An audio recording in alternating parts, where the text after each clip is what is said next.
Good evening, YouTube. This is Swag Shooting Team. We're bringing you a product review today, brought to you by our sponsor Pacific Tool and Gauge. Tonight's review is going to be for a Whidden Gunworks full-length bushing sizing die and micro seeding die. The Whidden Gunworks die set comes with your full-length bushing resizing die, your micro adjustment bullet seeding die, your shoulder bump gauge or headspace comparator as I call it, and a collet in case you do not want to use the tapered expander ball. The resizing die comes apart very easily and has a very nice tapered expander ball that makes it a lot easier to expand and also pull the shell back through the expander. Makes a nice, very smooth transition. One thing you have to remember when you buy the Whidden die, you're going to have to order yourself some bushings as well. These are for being able to size your case neck themselves, and they come in various sizes depending on what cartridge and what your overall case diameter needs to be. In order to set up the resizing die, first you're going to drop in your expander right down there into the very bottom of it. Then you're going to screw in the rest of your die, and you want this set so that the primer pin is sticking out about a 1/4 inch to 3/8 of an inch outside the bottom of the die. The bullet seam die is very easy to use. You've got a graduated scale to be able to make accurate measurements down to less than 1/1000th of an inch. You could easily get 1/2 inch or 1/2 thousandths of an inch on this scale.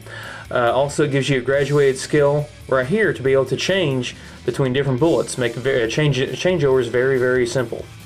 Our first step in our reloading process is going to be to check the headspace of the rifle. We're going to take our shoulder bump gauge, make sure the caliper is zeroed, insert the case, and check and see what the headspace is. Right now this case is 1.615. That's going to be what our datum point is for this rifle. We're going to write that down and set our resizing die up to where it's going to bump the shoulder back about 3/1000ths below that number. For our next step, we're going to set up our resizing die on the Dillon 550 press. This is going to seem a little unconventional to some people because we're going to be using a progressive press as a single stage press just for the resizing portion of this. What this is going to do is allow me to go ahead and resize on my brass, be able to deprime it as well, of course, and then that way I can go back and be able to trim all the brass as well before I go and then put powder or put primers in, powder and bullet. Alright, we're going to insert the case into this shell plate, pull her back, resize it, and then we're going to use the case comparator to check the case. Upon checking the case, we're going to check and see, and my overall length is 1.613, so that's exactly what it needs to be. I pushed the case of the shoulder of the case back about 2 to 3/1000ths, which should be perfect. It'll allow nice, easy feeding and nice bolt closure, but still give us a nice, tight, precise fit into the chamber of the rifle. One thing I'd like to point out as we resize the case, we have a nice smooth transition going in, and a lot of times when you have with other dies, the expander ball makes it really hard to push the case out. A lot of times you get a big jump. This is nice, smooth and easy, very nice transition. That tapered expander that Whidden is using makes it very, very nice for resizing. One thing I'm going to show is checking the case neck concentricity to the rest of the case. I'm going to roll this around. We're going to see that we've only got just over 1/1000ths of run out on this case. Just in case anybody's kind of wondering about why I'm still using the Dillon press over a single stage press. The accuracy is still there compared to single stage, and once you see here in a little bit, I've been able to get a lot more processes done in the same step, and speeding up my reloading time as well. Alright, as you can see, I have swapped shell plates. In this step I'm going to be actually inserting a primer, putting powder into the case, and seating the bullet all at the same time. Again, this is going to be a huge time saver and a long reloading session. Okay, for this step we're going to check the seating depth of the bullet. This is a loaded case I've loaded in previous session. What I've done is I've set the jam length back 1/15,000ths from the overall jam length of the bullet. So I'm using a Hornady case comparator, and I'm checking and see my length is 2.215. That's what I'm going to be using to set up my bullet seam die. To adjust the cedar die, raise the ram of your press and screw the die down to where it comes in contact with the shell holder. You'll know the die is properly adjusted when you see the sleeve moving about from 1/8 inch to 1/4 inch with the ram all the way up.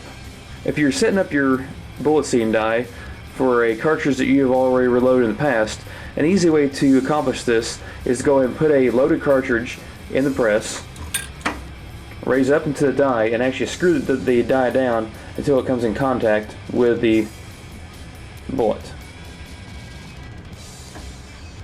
From there, I'm going to back it up just so I can see that graduated scale on the side of my die, just make it that much simpler to set up.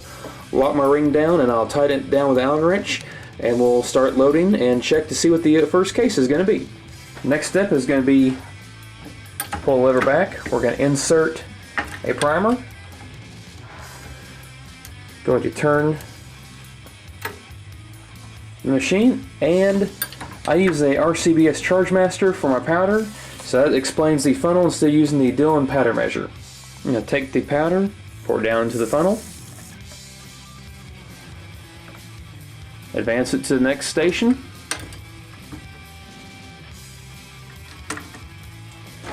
insert a bullet, then we're going to ease it up into the die and then check and see what it's going to be. With using my case comparator again, we're going to check and see that the overall length is going to be 2.23435, somewhere right around there. So all we have to do is just take 20 thousandths off of our bullet seam die, and we should be able to be right on the money first try. Put the shell back into the Dillon reloader. I'm going to take the bullet seam die, I'm going to turn it 20 thousandths right to there. I'm going to pull the lever. I can feel the bullet seam down just a little bit more.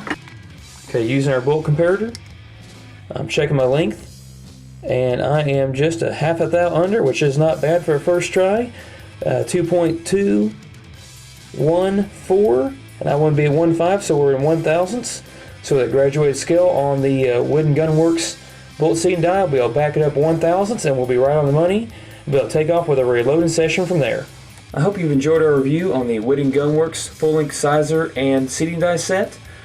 We'd like to thank our sponsor, Pacific Tool & Gauge, and also thank John Whidden for sending us this die set to be able to test out. If you like this review, please make a comment on YouTube or on our Facebook page at Swag Shooting Team. Thank you very much. Y'all have a good night.